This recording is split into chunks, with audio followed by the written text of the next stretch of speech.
aquele que está com Cristo.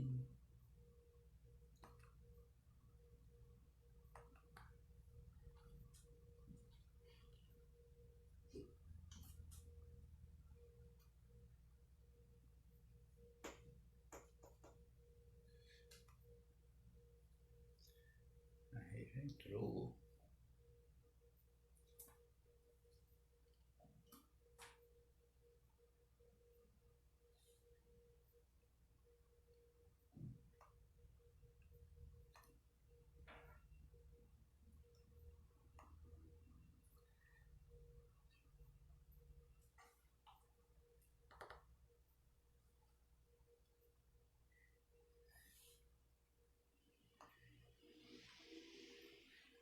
Ei, Sandra, já entrou, né? Isso mesmo, tá vendo? Se fosse uma competição, você já estaria em primeiro lugar. Muito bem, dona Sandra Regina Terrão.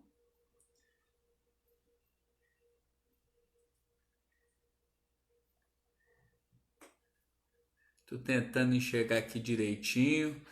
A Valéria já entrou também. Bom tê-la conosco. Valéria e Djalma estavam passeando longe, hein? Deixa o sogro começar a dar enxada na mão dele para ver se ele vai continuar indo na roça. Então tá bom. Tem mais gente entrando aí, mas eu não consigo ver todos, né? Mas vamos chegar devagarzinho.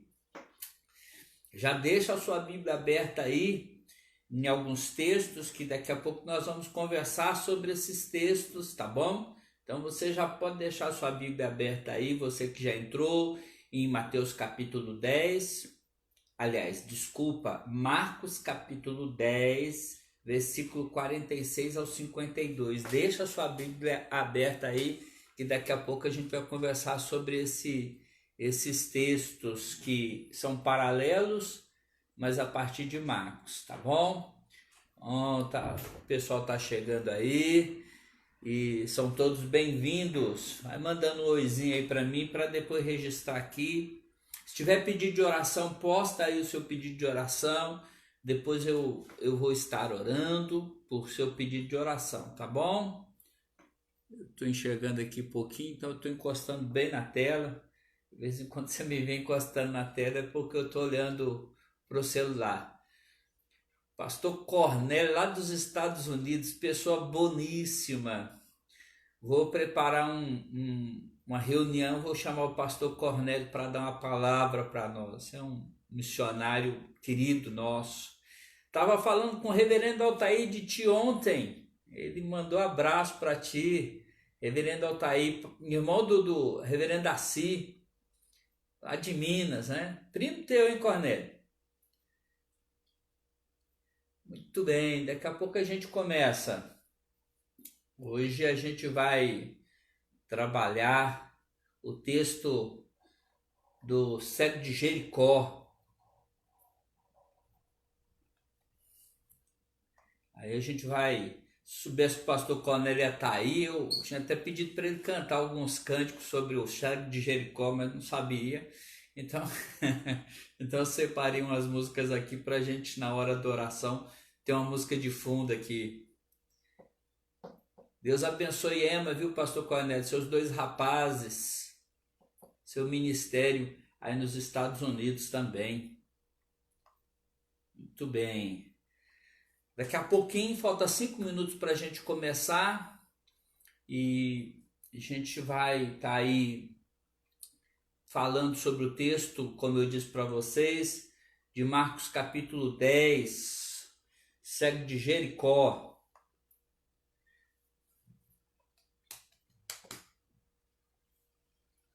Quando você vai abrindo aí, a gente vai estar também dizendo a vocês que estão aí presentes que amanhã nós temos encontro de casais e pelo Google Meet. Então nós vamos abrir uma sala de casais amanhã. Quem for participar tem um livro de brinde, PDF, vou mandar para você. Nós temos, para quem mora em São Paulo, dois brindes, né? Um do Boticário e um outro para encher a barriga, já que nessa quarentena eu sei que ninguém está comendo, está todo mundo jejuando para que isso acabe rápido.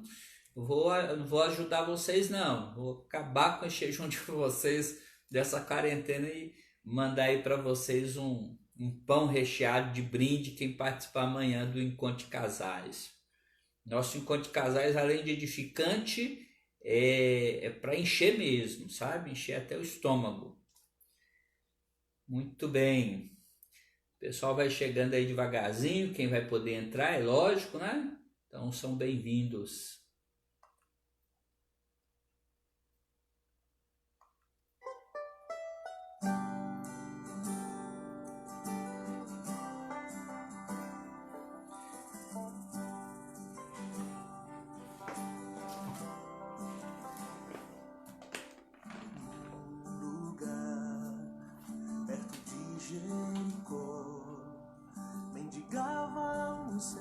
Enquanto você vai esperando, vai pensando na letra da música para te ajudar na reflexão. Que se passava, e sabendo que era Jesus, clamou: Filho de Davi, tem misericórdia de mim. Ó Jesus, olha para mim, porque se por um só momento atentares para mim, limpo serei do meu mal.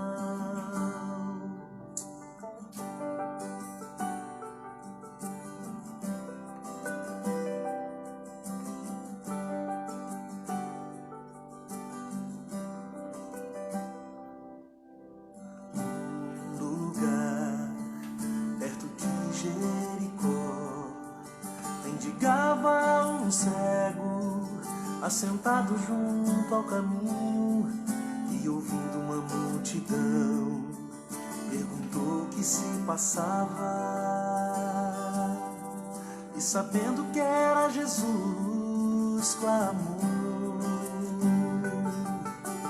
Filho de Davi, tem misericórdia de mim. Ó Jesus, olha para mim, porque se por um só momento atentares para mim, limpo serei do meu mal, limpo serei do meu mal. Oh, oh, oh. E Jesus então disse: vê. E logo o cego viu, e o seguindo com a multidão, dava louvores a Deus. E por onde Jesus passava, sempre havia um caminho, pessoas como cegos a guiar.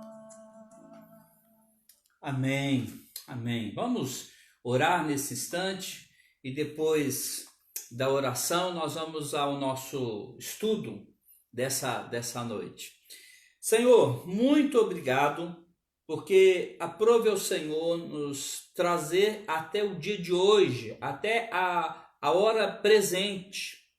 Muito obrigado porque o Senhor nos permitiu durante essa semana conseguirmos render, produzir, realizarmos muitas coisas, e agora estamos chegando, ó Deus, no final dos dias úteis da semana, só aguardando sábado para concluir mais essa etapa, ó Deus. Muito obrigado, porque até aqui temos visto o Senhor nos ajudar, nos abençoar, até aqui temos visto a Tua boa e poderosa mão sobre as nossas vidas.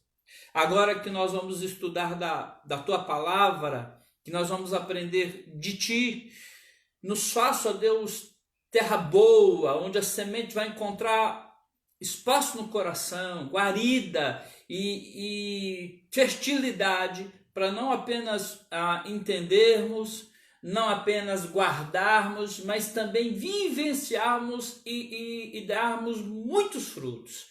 Abençoe a cada um que está, ó Deus, comigo agora para o estudo, para a reflexão. Eu sei que algumas pessoas, ó Deus, passam rapidamente, deixam um oi, um ok e saem. Mas eu queria pedir ao Senhor que soberanamente cativasse as pessoas para esse momento de reflexão, para esse momento de encerramento, ó Deus, dos dias úteis da semana, de um final de dia, ó Deus, na Tua presença, refletindo, buscando conhecimento, e que isso tudo, ó Deus, redunde em graça para a vida de cada um deles, para as nossas vidas, e que em nome de Jesus, esse momento seja um momento muito especial para todos eles, para todos nós, em nome de Jesus. Amém. Amém, amém. Bom, vamos lá então começar. Deixa eu te dizer qual é o meu propósito nessa oportunidade. Bom, semana passada nós encerramos a nossa série de estudos sobre reciprocidade saudável. Agora nós estamos numa nova caminhada, aguardando sugestões suas para a gente ter reflexões na sexta-feira, tá? Semana que vem eu já tenho uma. Vou falar para ti do Gadareno semana que vem, né? E trabalhar a questão de que Gadara e o Gadareno, né, se mereciam, ou melhor, os demônios mereciam, a cidade de Gadara, e a cidade de Gadara não merecia aquele rapaz, mas merecia os demônios que tinham. Mas isso é para a semana que vem. Hoje a gente vai pegar mais leve, é uma palavra mais edificante para nós, mas desafiadora ao mesmo tempo, tá bom? Hoje a gente vai trabalhar a história do cego de Jericó. Você sabe que a história do cego de Jericó, ela é contada nos evangelhos sinópticos. Evangelhos sinópticos iguais, a gente tem Mateus, Marcos e Lucas, são os evangelhos sinópticos. João é diferente, temática é outra.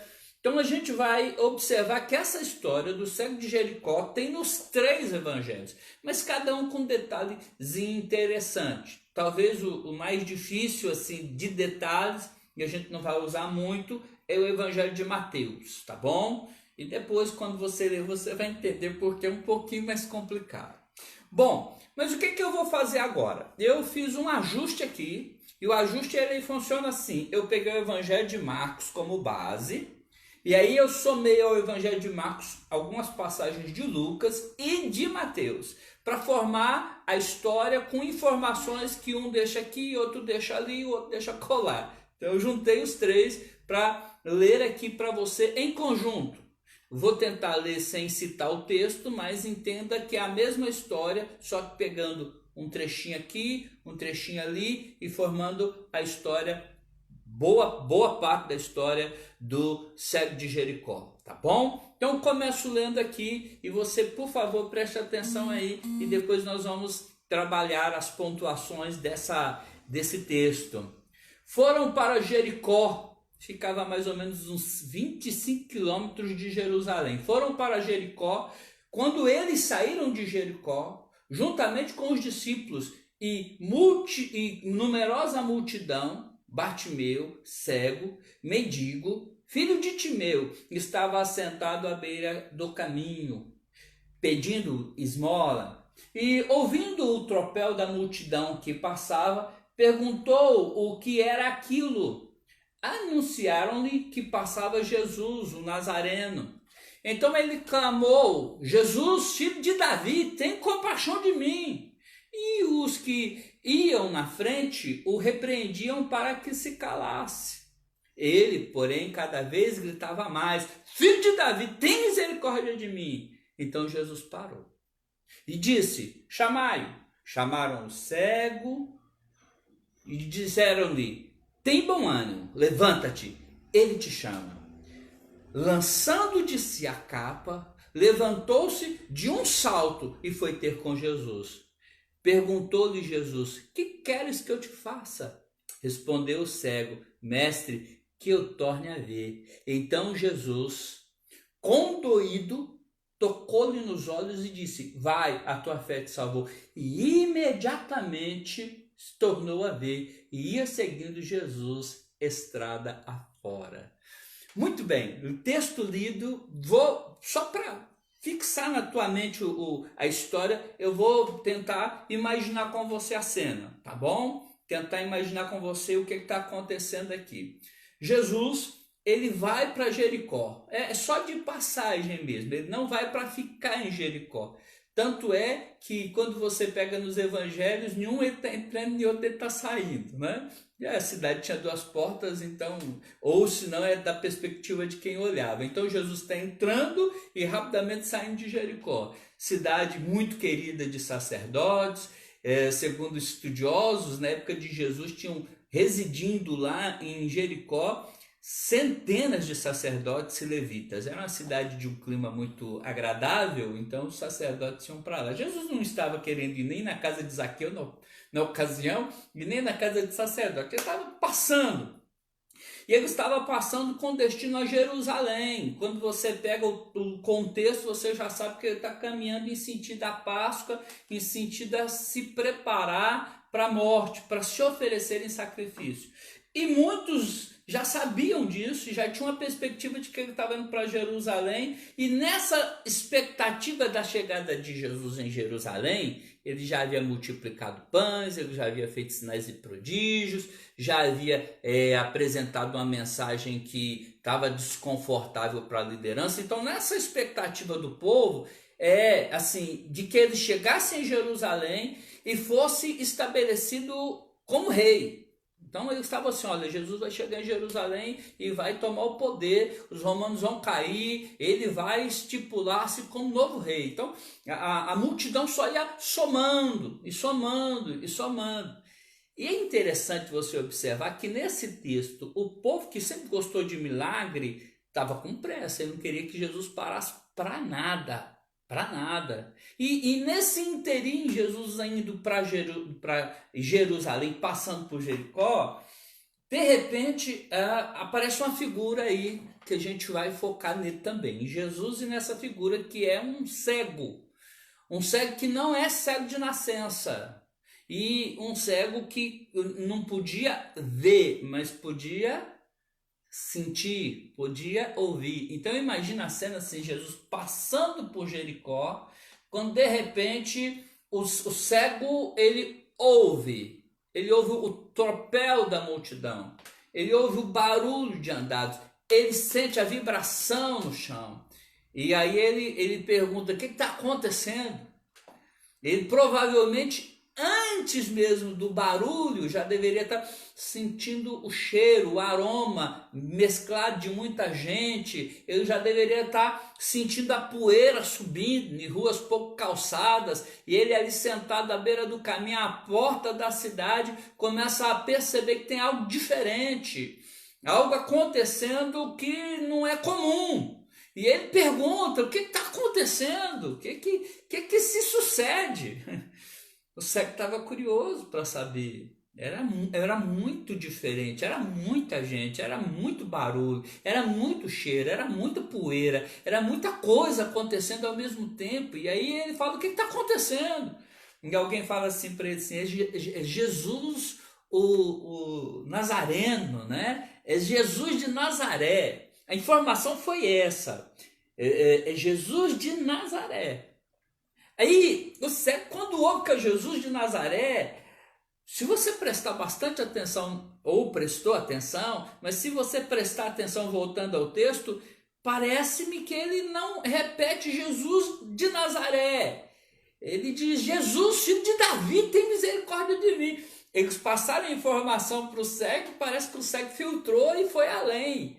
E ele diz, peraí, Jesus de Nazaré, não é Jesus de Nazaré só, não é Jesus de Nazaré só, é Jesus de Nazaré, mas é Jesus, o filho de Davi, o rei de Israel, aquele que era o nosso querido rei. Ele está aqui, ele está presente. E aí ele começa a gritar, ele fica tão empolgado que ele começa a gritar, Jesus, filho de Davi, tem misericórdia de mim.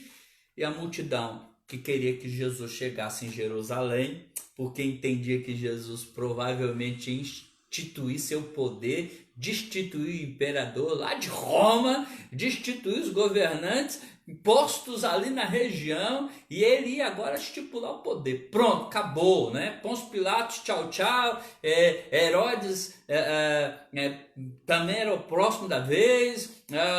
Aqui não vai sobrar vaga para César algum. Então todo mundo nessa expectativa. E aí o cego chamando Jesus para curá-lo. E o pessoal logo, não, peraí, hoje não dá. Cala a boca, fica quieto, deixa ele passar, deixa ele ir. Não atrapalha o mestre. E eles tentaram impedir o rapaz de que falasse, de que gritasse, de que clamasse. Eles queriam que ele ficasse quieto.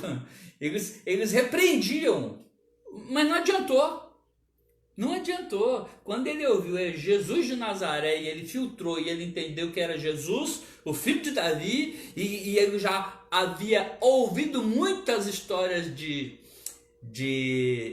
Jesus, né? Não vejo, mas escuto bem. E aí ele clama mais alto ainda e gritou e clamou: Jesus, filho de Davi, tem misericórdia de mim. Jesus, filho de Davi, tem misericórdia de mim, Jesus. E aí algo tremendo acontece. Jesus para. O texto vai dizer para nós que Jesus parou. Jesus estava indo também para um momento muito importante da história dele. Não era na mesma concepção que a multidão que o seguia. A multidão tinha uma visão completamente diferente. Tanto de quem era Jesus, pelo jeito, como também de que Jesus tinha um foco diferente em Jerusalém. Mas Jesus ia para ser sacrifício por nós, pelo seu povo. Ele ia ser o Cordeiro de Deus que tirava o pecado do mundo lá na cruz do Calvário. Ele ia pagar pelos nossos pecados. Ele ia ser propiciação por todos nós. Ele iria rasgar o débito de dívida que constava contra mim, contra ti e contra todos aqueles que estavam com ele, que já o haviam caminhado com ele, já haviam o recebido como Senhor e Salvador. Então ele tinha uma agenda importante, mas tinha um rapaz clamando. E ele para, e ele manda chamar o rapaz, chama ele. O texto diz para nós, na nossa coletânea de textos, que o camarada chamou e falou assim para ele: tem bom ânimo, levanta-te, ele te chama. Que extraordinário, um cego, um pedinte, um desfavorecido da vida, vítima de um infortúnio, ficou cego, não sabemos porquê, mas alguma coisa o impedia de ver. Agora Jesus, que está indo para Jerusalém, na cabeça de alguns para virar rei, mas no próprio coração de Jesus para se tornar um instituidor do reino sobre todos nós, através do sacrifício feito lá na cruz do Calvário. Jesus está chamando, e eles falam: só tem bom ano, ele te chama. O texto diz para nós que ele deixou a capa, que era seu maior bem, sua maior propriedade. A única coisa que ele tinha dele era a capa. E aí ele deixa a capa e vai até Jesus. E diante de Jesus, sem capa, sem recurso, sem nada, mas com a sua história, Jesus pergunta para ele assim: o que você quer que eu te faça? Gente, presta atenção, maravilhoso. Jesus quer conversar com ele, Jesus quer saber da história dele, Jesus quer saber o que ele queria. A gente tem uma dificuldade de ouvir histórias. Minha esposa trabalhou durante um bom tempo à noite nas ruas com dependentes químicos, Cracolândia aqui próximo de casa, Cidade Dutra, e o pessoal que capacitou o grupo que a minha esposa coordenava junto com mais alguns lá da IPI, Igreja Presbiteriana de Interlagos, eles falaram assim: olha, quando você for conversar com a pessoa, pergunta o nome dela, ouça a história dela. Ali não tem relação com você, tem relação com a pessoa. Você precisa saber da história da pessoa. Não vai achando que você vai levar comida, você vai levar pão e isso basta. Eles têm uma história. Então Jesus para aqui e pergunta: o que você quer ser curado? O que você quer que eu te faça? O que queres que eu te faça? Né? Essa é a pergunta. O que você quer que eu te faça? Alguns dizem que é uma pergunta boba, mas não é não. É um espaço para abrir o coração, é um espaço para falar da alma, é um espaço para tratar do ser. E aí o rapaz diz assim: mestre, que eu torne a ver. Ele não diz assim, eu quero enxergar, ele diz assim, que eu torne a ver. Gente, isso tem uma assonância na minha alma, talvez deve ter tido na sua agora, não é que eu enxergue, é que eu torne a ver. Então Jesus diz o texto que condoeu-se dele, sentiu lá dentro do ser dele, a história dele, o drama dele. Eu acho que toda a história dele passou um flashback na mente do nosso Senhor Jesus Cristo. E conduído dele, Jesus tocou-lhe nos olhos e disse, vai, a tua fé te salvou. E ele tornou a ver, e o texto diz que ele foi atrás de Jesus. O texto diz que ele não foi para casa, não tomou outra direção. O texto diz que ele foi atrás de Jesus. Ele foi atrás de Jesus. Então presta atenção que isso aqui para mim me ensina muitas coisas. Eu queria compartilhar essas tantas coisas que esse texto me ensina contigo. Tá? Eu queria dizer que os dois, tanto o cego de Jericó quanto Jesus, destoa da multidão. Eles destoam completamente da multidão. São dois, parece-me que intrusos na multidão. E é muita gente que está ali com Jesus, mas não sabe o que Jesus tem na vida, o que Jesus projeta da vida. Nem os discípulos estão entendendo muito bem isso. E o Bartimeu está ali à beira do caminho, eles vão lá, e que é diferente. Por que são diferentes daquela multidão e são diferentes das tantas multidões? E no que eles são diferentes, eles nos ensinam que a gente pode aprender também. É interessante, porque a gente pode aprender com essa diferença deles. Diferentes no meio de tantos iguais. No que eles são diferentes? Primeiro, Jesus é diferente porque ele não deixa a multidão direcionar sua agenda. Ele não deixa. A multidão quer que ele prossiga, a multidão quer que ele vá, a multidão quer que ele não pare, a multidão quer ver rei. Tanto é que mais à frente eles vão receber Jesus com montes de palmas. Hosana, bendito que vem em nome do Senhor. Doidinhos para que Jesus entrasse e colocasse para quebrar mesmo, que Pôncio Pilatos fosse deportado naquele período. Festa da Páscoa, acabou Pilatos. Mas eles estavam expectantes com isso, desejosos disso, impulsionando Jesus para isso, mas Jesus não se deixa levar pela agenda da multidão. Os projetos do Senhor são outros. E aí eu fico também pedindo isso a Deus, que nós cristãos não nos deixemos levar pela agenda, pelos conceitos da multidão. Não poucas vezes, a unanimidade é burra.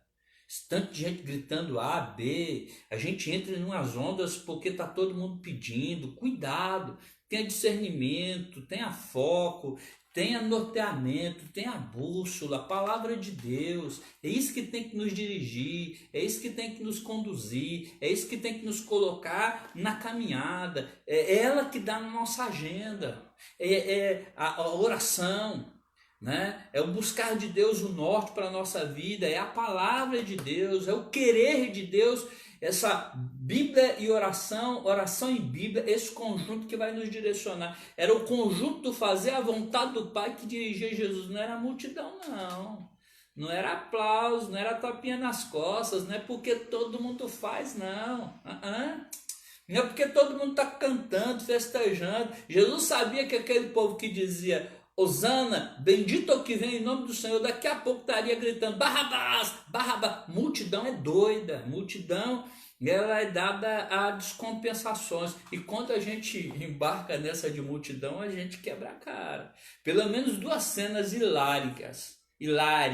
Uma, meu irmão estava no correio e dizer que foi muito engraçado, porque tinha um senhor na frente dele que entrou na fila. Acho que o rapaz não sabia que era correio, ou não lia ou não leu. Mas quando chegou a vez dele, ele estava na frente do meu irmão, ele falou assim para a moça do correio, eu quero 1 quilo de feijão. A moça falou assim, oi, eu quero 1 quilo de feijão. O moço falou assim, mas aqui não tem feijão. Como não tem feijão? Estou esperando até agora. Ele ficou bravo porque não tinha feijão, mas aquilo não é... Mas ele viu a fila. Aí o outro era um aglomerado de gente em torno do sei do que, né, na cabeça do cara, e ele queria ver, e ele foi perfurando a multidão. E aí como ele viu que a multidão estava muito hermeticamente fechada, né, Ele falou, me dá licença que é meu parente que está ali. Ele imaginou que tinha algum cadáver ali. Aí alguém rapidinho deu licença, o irmão dele está ali deitado no chão. Aí quando chegou lá, estava coberto de jornal um jumento. Esse negócio de seguir multidão, filho, não dá certo. Esse negócio de ir porque todo mundo diz, porque todo mundo vai. Esse negócio de vontade a vontade do povo, a voz do povo é a voz de Deus, bobagem. Tenha discernimento, mergulhe na palavra, vá descobrir o que Deus quer para você. Venhamos nós a descobrir o que Deus quer para nós na palavra. Para de fazer porque todo mundo está fazendo. Para de ir porque todo mundo está indo. O mundo está cheio de iguais, mas tem Jesus aqui que diz, o mundo não dita. As pessoas não vão dizer qual é a minha agenda, não vão. Mas não vão mesmo. Então é a primeira lição que eu tenho aqui para mim. Jesus, ele tem definido o que ele vai fazer em Jerusalém, ele tem definido se ele vai ou não vai parar, se ele vai ou não vai ouvir. E lá na cruz do Calvário, ele também não ficou dando ouvido que as pessoas falavam, não. Alguns disseram, desce da cruz e creremos em ti. Eu sei o que eu vim fazer, o meu lugar é a cruz. Diferente de Adão e Eva que deram ouvidos à cobra, Jesus seguiu o seu caminho, ouvindo a voz do Pai. Minha comida e minha bebida, dizia Jesus aos seus discípulos lá em Sicar, em Samaria, a minha comida e a minha bebida é fazer a vontade do meu Pai. Então, primeira lição nossa aqui, Jesus é diferente dessa multidão, porque Jesus não deixa a multidão definir sua agenda, não. Tá bom? Não deixa a multidão, as pessoas definirem quem você é, o que você veste, os seus valores, as suas músicas, os seus hobbies, o seu vocabulário. Eu fico impressionado como muitas vezes a gente vê gente falando palavrão porque está num ambiente que todo mundo fala palavrão. Muitas pessoas acabam sendo aliciadas pelo erro porque todo mundo faz, mas nós somos diferentes. A nossa agenda é ditada pelo Pai, como Jesus Cristo tinha. Amém? Então a primeira lição aqui focada em Jesus, ele é diferente, não deixa a multidão da agenda da sua caminhada. Aí a gente tem Bartimeu, né? É um exemplo de alguém diferente no meio daquela multidão. Porque o Bartimeu aqui sabia, mais do que a multidão sabia. A multidão era muito simplista. A multidão chama Jesus de Nazaré. É lógico que a multidão sabia mais do que isso, mas a multidão informou isso, é Jesus de Nazaré. Ele falou, não é Jesus de Nazaré não, vocês estão sendo simplistas, é Jesus filho de Davi. É aquele que está fazendo cura, é aquele que está fazendo milagres, é aquele que escuta pessoas, é aquele que conversa com gente, é aquele que se relaciona com gente. Eu não enxergo, mas eu sei quem ele é. E olha que interessante, porque não é o primeiro cego na Bíblia que enxerga mais do que muita gente, não, hein? Esse daqui é outro cego que enxerga demais.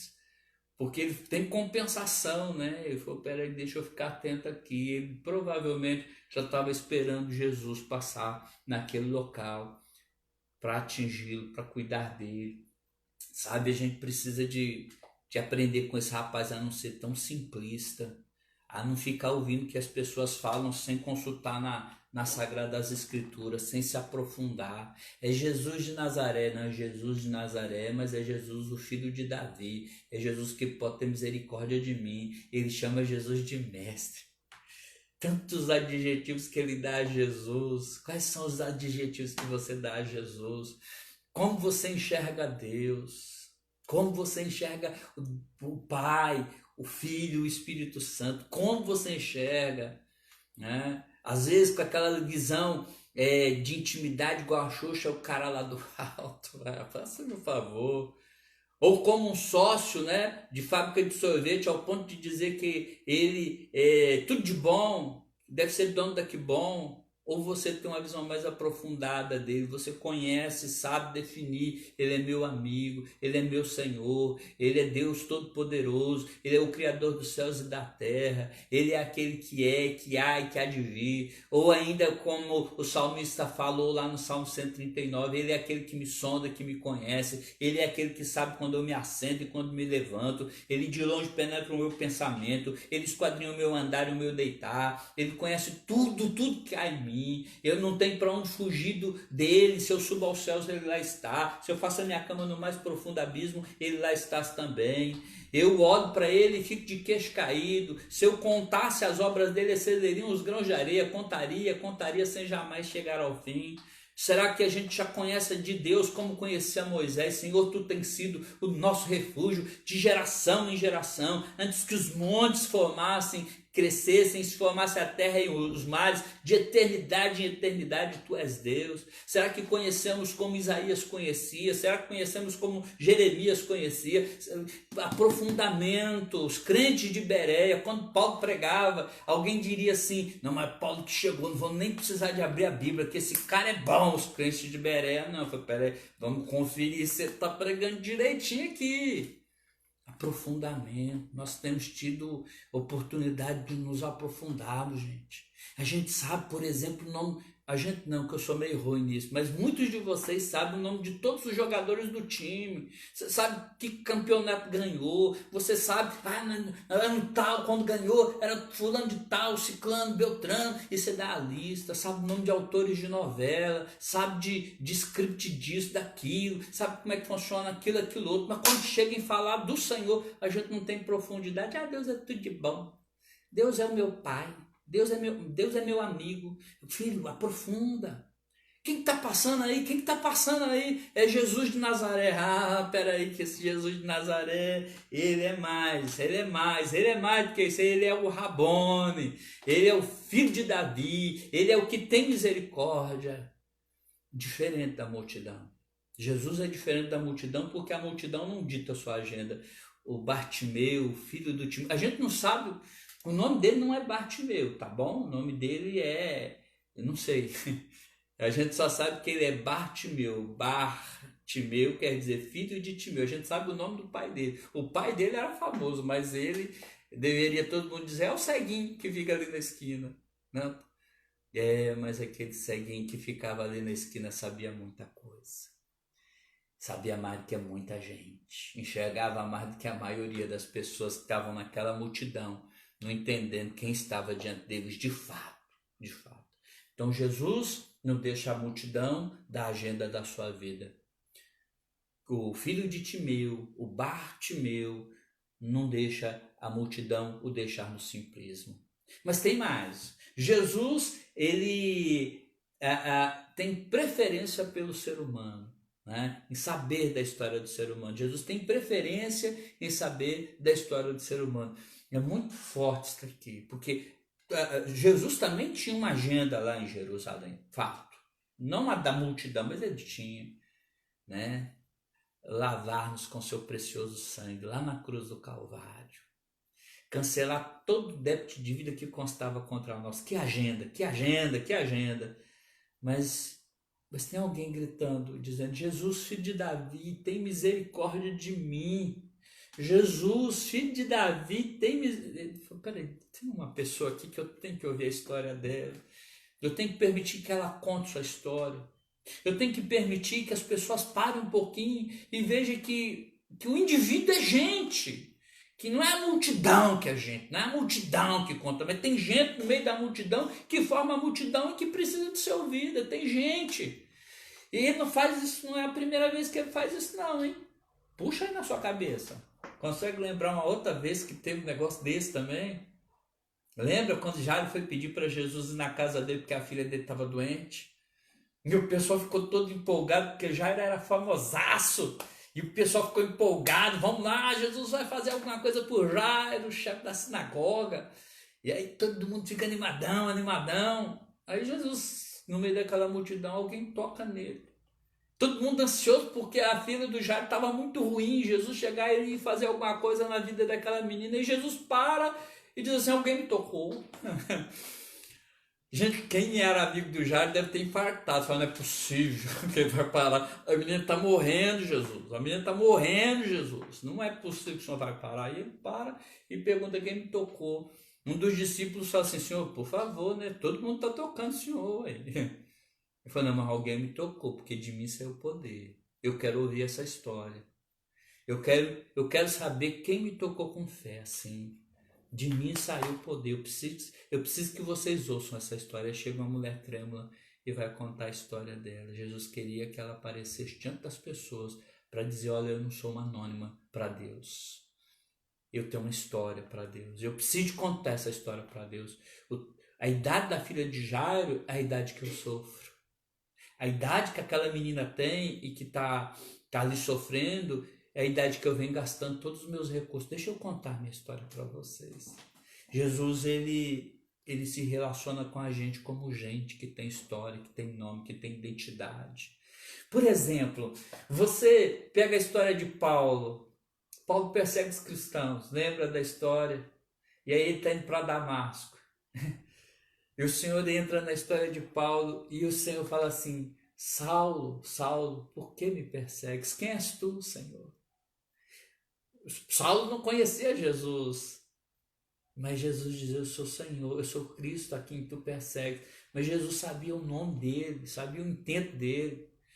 Ele passando em outra ocasião por Jericó, o Zaqueu não conhecia Jesus. Jesus, ele para embaixo da árvore que Zaqueu está e diz: Zaqueu, desce depressa, porque me convém. Ele conhecia Zaqueu pelo nome, ele sabe das histórias, ele sabe das vidas, ele quer que essas vidas tenham espaço na história. Isso é muito importante para nós. Às vezes eu tenho um pouco de vergonha da postura que às vezes eu tomo num culto, por exemplo, depois que eu vou cumprimentar a porta. Esse costume meu mineiro, não que eu seja mineiro, mas todo culto eu gosto de cumprimentar os irmãos aí na porta. O último aperto de mão que eu recebi na porta, tá forte, gostoso, foi da irmã Meire. Ela pegou na minha mão, foi: irmã Meire, tem problema não? Que a gente estava entrando já nesse período de quarentena. Que é isso, pastor? Né? Então, assim, foi muito gostoso. Mas eu lembro de uma vez em Resplendor, que eu peguei na mão de um olhando para o outro, né? Porque era muita gente lá na igreja de Resplendor. Na segunda de Resplendor, a irmã falou assim: você é mal educado, hein, pastor?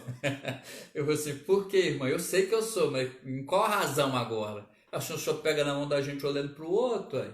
Tem que olhar para a gente. Eu falei: desculpa, minha irmã, desculpa, é a correria, é proforme, né? A gente às vezes pega na mão só para cumprimentar. Senhora, me perdoa. Jesus, ele não dava conta de fazer assim, não. Ele quer saber, ele quer conversar, ele quer ter contato. Não deixa a correria te atrapalhar a ter contato com gente, não. Não deixa a correria, sabe, a multidão te empurrar, não. Sabe quando a gente tá para pegar o trem aqui em São Paulo e você não precisa nem de fazer força que o pessoal te empurra? Às vezes a gente tá levando a vida assim, como quem entra nos trens de São Paulo, empurrado. Deixa não, para, conversa, tenha contato, se relacione com gente. Viva sabendo das histórias das pessoas, das crianças, dos jovens, dos adolescentes. Deus te abençoe para isso, sabe? Para a multidão, para essa correria toda não tirar o foco de você fazer como Jesus. Deixa eu conversar com gente.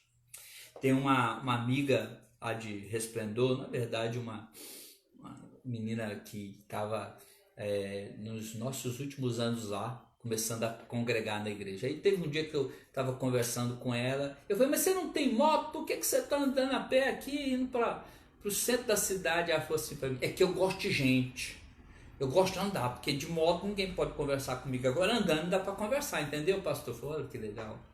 Então, como eu não tinha, andava muito, mas eu aprendi com ela aquele dia, de vez em quando é bom parar para conversar com as pessoas. Isso era tão legal ali em Resplendor, que de vez em quando os taxistas, Marília vai lembrar disso, taxista parava para dar carona para a gente. Taxista, né? Seu Zé, antes de falecer, parava quantas vezes na cidade de Resplendor: ô pastor, entra aqui. Eu falei: pô, tô indo para minha casa. Não tem problema não, vou dar uma carona pro senhor. Djalma, para aqui um pouquinho. Vem cá, pastor. Aí depois um último lá, que agora não fugiu o nome, gente, que a gente fez amizade, gente, a gente precisa de ter contato com gente, conviver com gente, se relacionar com gente, apertar a mão de gente, abraçar a gente.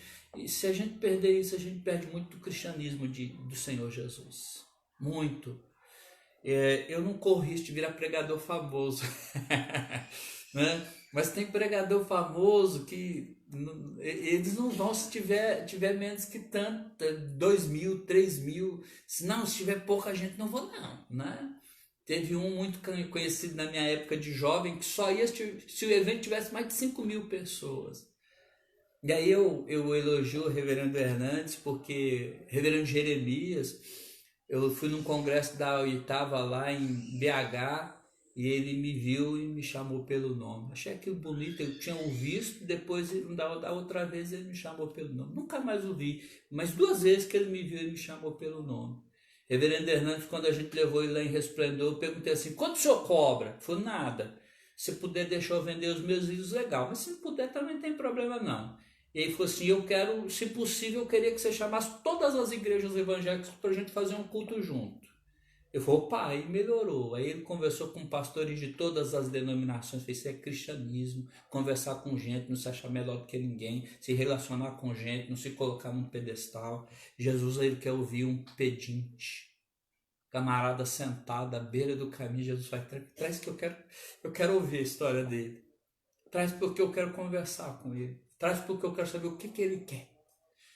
Se eu só der para ele, tá bom, dá umas moedinhas para ele, tá de bom. Não, eu quero conversar com ele. Eu não quero dar moeda para ele. Eu não quero abrir o vidro do carro e dar um pacote de biscoito. Eu quero saber da história dele. E aí, irmãos, tô terminando. Tô tão empolgado aqui com as lições que a gente pode tirar que aí eu perco noção. Mas eu tô terminando aqui. Então Jesus, ele não deixa a multidão dar agenda para ele. O Bartimeu não deixa a multidão deixá-lo na superficialidade. Jesus, ele não deixa a multidão o levar e o conduzir, porque ele prefere gente, pessoa, indivíduo. Ele conversa com gente, ele para no meio da multidão para enxergar um. E por fim, embora tenha muitas outras lições, Bartimeu sabia o que escolher. Bartimeu sabia o que escolher. Alguém já brincou dizendo assim, olha como é que Jesus faz. Você pergunta para um cara que é cego, o que você quer? Não precisava de perguntar, não precisa. Oxe, como não precisa? Ele não é só cego, ele é pedinte, ele é um mendigo, ele não tem nada. A única coisa que ele tem é uma capa, que se porventura servir de penhor, a lei dizia que tinha que ser devolvida para ele à noite, porque a única coisa que ele tinha de servir para se cobrir é a capa. Então a capa servia de cama, a capa servia de cobertor, a capa servia de tudo. Então a única coisa que ele tinha era isso. Aí Jesus fala e fala, o que você quer, filho? Ninguém podia pensar assim, cara, se eu voltar a enxergar e não tiver emprego, eu tô lascado. Não sei, de repente é melhor pedir para ficar rico, né? De repente é melhor falar, de repente dá para arrumar outro jeito aí, enxergar não é tão essencial. De repente eu posso pedir alguma outra coisa que vai me dar um lucro à frente. O que me faz lembrar muito da história de 3 caras que acharam a lâmpada de Aladim. Isso aí é história, viu, gente? Aí estavam lá os 3 na ilha, e aí o Aladim, o gênio apareceu lá e falou, como são 3, cada um pedido. Aí o primeiro falou assim, eu queria ser um campeão de surf lá no Havaí. Aí de repente o cara foi lá, tava surfando, todo mundo vibrando e ele lá fazendo sucesso. Aí o segundo falou assim, eu queria estar lá num grande prédio, no meu escritório em Wall Street, sendo o homem mais rico do mundo. Aí de repente ele estava lá. Aí o terceiro falou assim, ai que saudade dos meus amigos. De repente os 2 estavam de volta, né? Às vezes a gente faz uns pedidos absurdos, bobos, idiotas, e esse homem tem diante dele a possibilidade de escolher. Eu quero ficar rico, eu quero ser famoso. Ele falou assim, Senhor, que eu torne a ver. Enxergar era tão bom, ver as pessoas era tão importante, quiçá o rosto da mãe, o rosto do Timeu, né? Como eu gostava de ver o rosto do meu pai, contemplar o rosto do meu pai, estar perto do meu pai. Eu não posso, estou aqui. Ver as pessoas que eu amo, não posso, eu estou aqui, que eu torne a ver. Sabe quando a gente percebe que a pessoa escolheu bem? Não é porque, ele escolheu bem porque ele estava enxergando. Não. Ele escolheu bem porque queria ficar rico e ficou milionário. Não enxerga nada, mas é milionário. Não precisa nem de enxergar. O pessoal o abana, ele fica lá, o pessoal colocando vinha na boca dele. Sabe como é que a gente percebe? Não é pelo que ele pediu, mas pelo resultado que ele pediu em seguida. O texto diz que ele seguiu atrás de Jesus. Então mostra para nós que ele saiu satisfeito, alegre. Eu fiz uma boa escolha. Eu vejo pessoas que escolhem e depois se arrependem. E esse não, esse vai atrás de Jesus depois da escolha, porque ele escolheu certo. Porque ele escolheu algo que seria significativo para a vida. Porque ele escolheu algo que agradou ao Senhor, ao ponto do Senhor contemplar nele fé, ao ponto do Senhor contemplar nele mais do que a possibilidade de enxergar fisicamente, mas enxergar espiritualmente. Diz: a tua fé te salvou, filho, vai embora, pode ir. Ele vai embora nada, ele vai atrás de Jesus. Vai embora para quê? E presta atenção, aquele que queria voltar a enxergar, em vez de voltar para casa e dizer: tô vendo, ele volta para a presença de Jesus e vai atrás de onde Jesus estiver. Eu queria dizer para vocês que a multidão muitas vezes não sabe o que escolher. É por isso que essa multidão lá em Jerusalém depois vai dizer: solta-nos a Barrabás. É por isso que a multidão muitas vezes só faz barulho, mas é sem conteúdo e sem substância e sem profundidade. É por isso que a multidão não pode dizer para nós quem Deus é. É por isso que a multidão não pode definir os nossos rumos. E aí eu queria te chamar a atenção para concluir. Vamos pegar firme no exemplo de Jesus, que tinha a agenda definida no querer e no agir e na vontade do Pai. Vamos pegar o exemplo do Bartimeu, que tinha conhecimento profundo.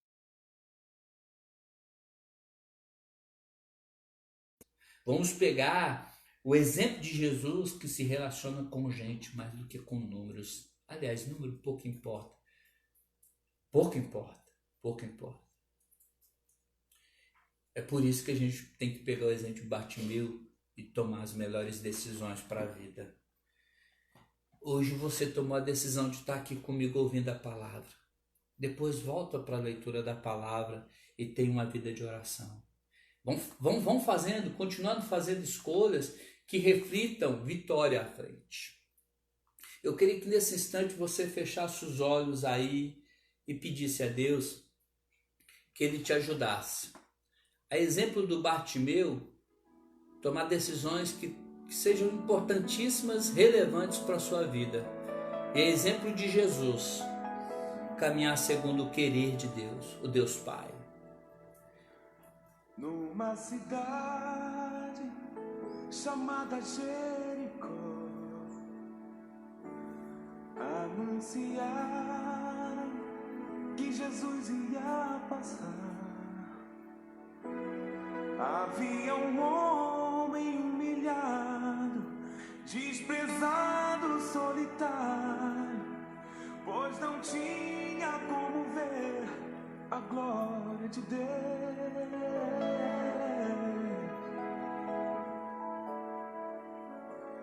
Mas quando ouviu que por ali ia passar um homem que tudo podia resolver, então em seu coração despertou a esperança. Naquele instante Bartimeu clamou assim: Jesus, filho de Davi, tenha compaixão de mim. Jesus, filho de Davi, Senhor, atenda-nos. Olha para as nossas necessidades, para as nossas carências. Ministra, ó Deus, a nós direcionamento pela palavra, norteamento, ó Deus, pelo Teu Espírito Santo que habita em nós. Ajuda-nos a enxergar o Teu querer, a Tua vontade. Ajuda-nos, ó Deus, a não sermos conduzidos por aqueles que, ó Deus, o máximo de relação que tem com o Senhor é de interesse, é a própria estipulada e não estipulada pelo Senhor. Ajuda-nos, Deus, em Cristo Jesus. Amém, amém. diziam eles, ele não pode te ouvir. Então que Deus te abençoe e até domingo, se Deus assim permitir. Espero que tenha te abençoado, me abençoou muito essa palavra, muito. E semana que vem a gente vai caminhar mais uma vez uma devocional como a de hoje, mas se você tiver alguma sugestão de algum livro para a gente estudar, de algum texto para a gente estudar, de algum milagre, manda aí que a gente vai estar olhando com carinho. Antes de encerrar, queria dar alguns avisos. Primeiro aviso, amanhã às 20 horas nós vamos ter um trabalho com casais e a gente vai abrir uma sala para a gente estar conversando com os casais. Então, confirma comigo aí, vou mandar o linkzinho e eu quero que você confirme comigo porque tem sorteio, tá bom? Então, nós vamos, pessoal de São Paulo, então não dá para agraciar todo mundo, igual a irmã Lindaura lá de Rondônia, não dá para mandar pão lá para a irmã Lindaura de Rondônia, né? Mas dá para a gente mandar pão para quem ganhar aí o sorteio, tem um produto boticário, tem um livro, mas dá para mandar um livro para a irmã Lindaura. Então, amanhã nós temos encontro de casais, você é convidado para participar com a gente às 20 horas, tá bom? Vou postar já o linkzinho do convite. Outra informação importante que eu tenho para dizer para você é que domingo na escola dominical, às 10 da manhã, nós temos uma palavra muito importante sobre Eclesiastes capítulo 3, há tempo para todo propósito debaixo do céu. Ó, Deus vai ensinar muito para nós no domingo pela manhã, participe comigo, tá? Vamos dar apoio aí, vamos participar. E no domingo à noite nós vamos caminhar em Colossenses, capítulo de número 1. Nós vamos falar sobre ações de graças em Colossenses, capítulo 1, versículo 1 ao 8. Uma palavra norteadora de Deus para nós que vivemos num mundo de religiões tão misturadas, né? Então Deus vai falar muito para nós em Colossenses, né? Em Colossenses e Eclesiastes também. Deus abençoe, forte abraço. Forte abraço, Borges, bom tê-lo conosco também. Aos demais que estão aí conosco, que já são da IPEJA, amo vocês e amo também quem entra aí para dar apoio para nós. Até domingo para alguns e até amanhã para outros, se Deus nos permitir.